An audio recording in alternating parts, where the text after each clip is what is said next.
तो फ्रेंड्स, सर्दियों का मौसम आ चुका है।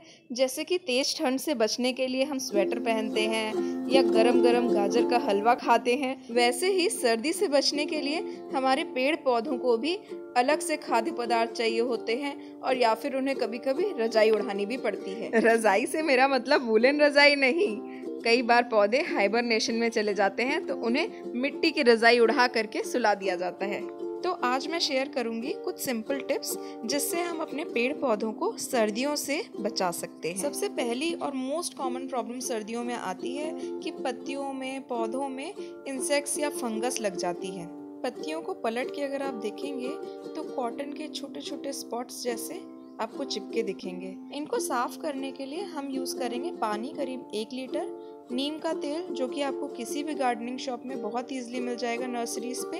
नीम का तेल हम यूज करेंगे 2 से 3 चम्मच, लिक्विड सोप हम यूज करेंगे 1 चम्मच, और कोई भी एक स्प्रे बॉटल।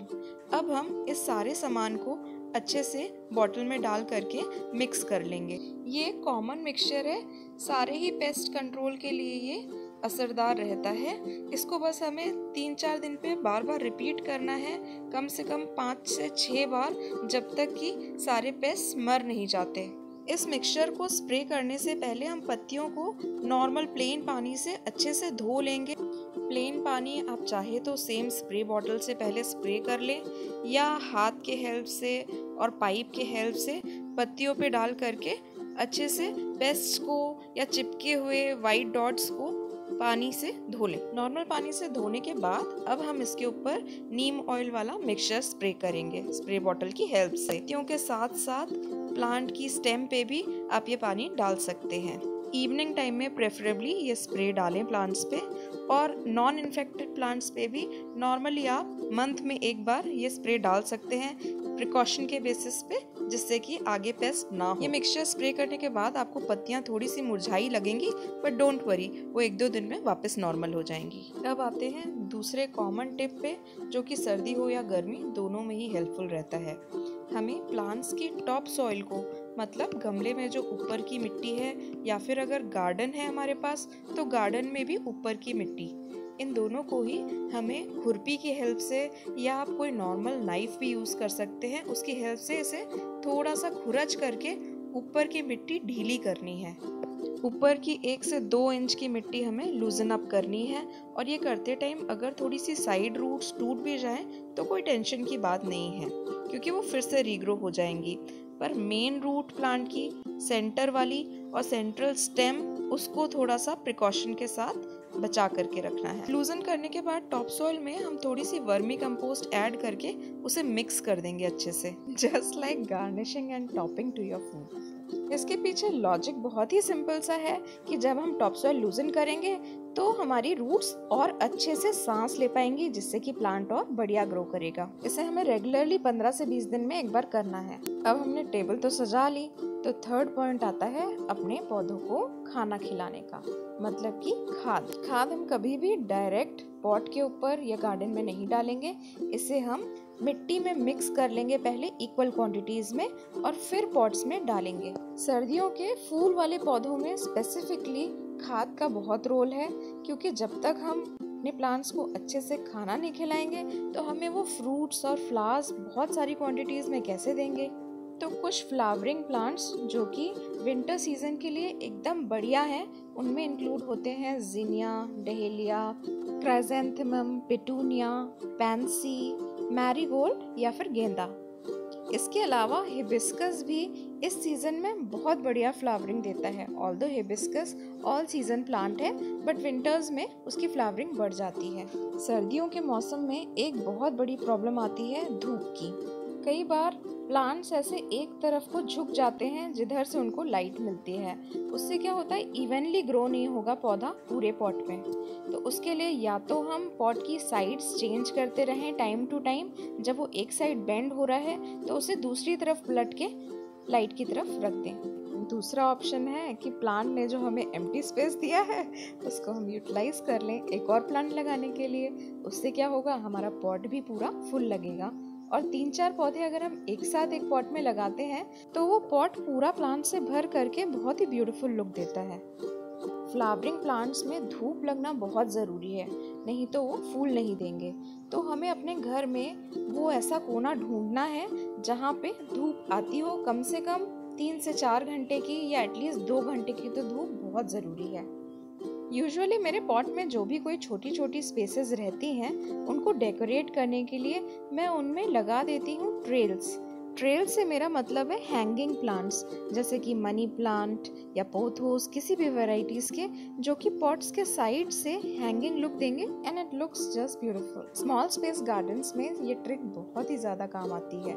बस एक हम छोटी सी चिपकी या फेविकॉल की तरह का गीला मिट्टी लेंगे हाथों में और उससे इनको चिपकाते जाएंगे छोटा छोटा तोड़ करके। हैंगिंग प्लांट्स की सबसे बढ़िया बात है कि उसमें से आधे से ज़्यादा ना कटिंग से ग्रो कर जाते हैं।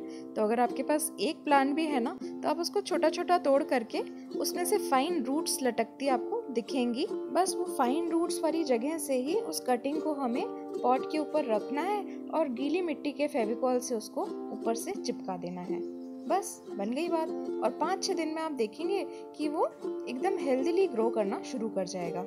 अब हमने पॉट्स में अपने प्लांट्स को अच्छे से लगा भी दिया, खाद भी खिला दिया, पानी पिलाने की बात आती है अब, तो पानी में कभी भी हमें ओवर वाटरिंग नहीं करनी है, जो बहुत कॉमन मिस्टेक है विंटर सीजन में। ओवर में पानी डालने के साइंस कैसे आपको पता चलेंगे कि आपके प्लांट की पत्तियां या तो पीली होने लगेंगी या तो उनके टिप्स जो हैं लीव्स के वो ब्राउन दिखने लगेंगे, बर्न्ड सा लुक देंगे। तो सही तरीका ये है कि आप अपनी फिंगर की हेल्प से या फिर किसी लकड़ी की हेल्प से अपने पॉट में उसे अंदर डाल करके देखें कि जब तक 1 इंच की मिट्टी सूखती नहीं है तब तक हमें ऊपर से और पानी नहीं डालना है। ऐसा आप 3-4 बार करेंगे तो आपको समझ में आ जाएगा कि प्लांट को कितने पानी की जरूरत है। 6th इम्पॉर्टेंट टिप है जो कि आपको हेल्प करेगी आपके प्लांट्स में नए फ्लावरिंग और शूटिंग में। आपके पौधों में जितनी भी पुरानी ब्राउन या येलो लीव्स दिख रही हैं, उन सब को तोड़ करके हमें रेगुलरली हटाते रहना है। 3-4 दिन में एक बार आप ऐसे कर सकते हैं। इसके अलावा जो फूल हमारे निकल के खिल चुके हैं और वो गिर गए हैं, उनकी नीचे का बेस कई बार चिपका रह जाता है प्लांट पे। उनको हमें तोड़ तोड़ के टाइम टू टाइम गिराते रहना है।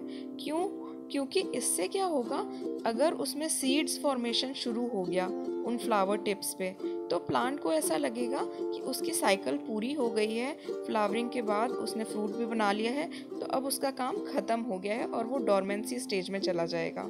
इसलिए कंटिन्यूअस फ्लावरिंग के लिए हमें फ्लावर बेसिस को हटाते रहना है रेगुलरली। तो ये हो गया हमारा 7th पॉइंट। अब 8th पॉइंट आता है कि फ्लावरिंग को और प्रमोट कैसे करें। तो प्लांट को थोड़ा सा प्रूनिंग और पिंचिंग करना है। प्रूनिंग का मतलब कि हम स्टेम का टॉप बेस जो है वो हटा देंगे काट करके। ऊपर की टिप्स जो हैं स्टेम की, हमारी जो साइड स्टेम्स हैं, उसको वो प्रमोट करेगा, और जिससे कि प्लांट साइड वेज में भी और ग्रो करेगा। और जितनी ज़्यादा स्टेम होंगी लेटरल ब्रांचिंग में, उतनी ज़्यादा फ्लावर्स आएंगे। पिंचिंग में हम क्या करेंगे कि सिर्फ ऊपर की 2 छोटी सी जो पत्तियां हैं उनको प्लक आउट कर देंगे। प्रूनिंग और पिंचिंग में बस इतना ही फ़र्क है कि प्रूनिंग के टाइम पे हम पूरा स्टेम तोड़ करके निकालते हैं और पिंचिंग में ऊपर की छोटी छोटी जो 2 पत्तियां होती हैं उनको तोड़ देते हैं। पिंचिंग हमें तभी तक करनी है जब तक कि कलियां या फिर बड्स बनना नहीं शुरू हो जाती हैं। जैसे ही हमें बड्स दिखने लगे, बस वहीं पे पिंचिंग रोक देना है, क्योंकि अब वो फूल बनना शुरू होंगे। लास्ट एक ट्रिक है जो मैं यूज़ करती हूँ अपने प्लांट्स में फ्लावरिंग प्रमोट करने के लिए, जबकि मेरे घर में सनलाइट नहीं आ रही है एम्पल अमाउंट में। कई बार धूप नहीं आती है तो आर्टिफिशियल बल्ब का भी आप यूज़ कर सकते हैं लाइट देने के लिए प्लांट्स को। मैं कई बार एक 200 वॉट का बल्ब यूज़ करती हूँ, जिसको मैं 2 से 3 घंटे तक ऑन छेड़ देती हूँ अपनी बालकनी में, और उससे सारे प्लांट्स को अच्छी खासी वार्मथ और सनलाइट मिल जाती है फोटोसिंथेसिस करने के लिए। ऑल्दो नेचुरल लाइट तो बेस्ट ही है, पर आप इसका भी यूज कर सकते हैं। तो ये थे कुछ सिंपल से टिप्स और ट्रिक्स जिनको आप अपनी गार्डनिंग हैबिट्स में रूटीन में इंक्लूड करके अपने प्लांट्स की ग्रोथ और बढ़ा सकते हैं। So till then, bye friends, happy winters and happy gardening.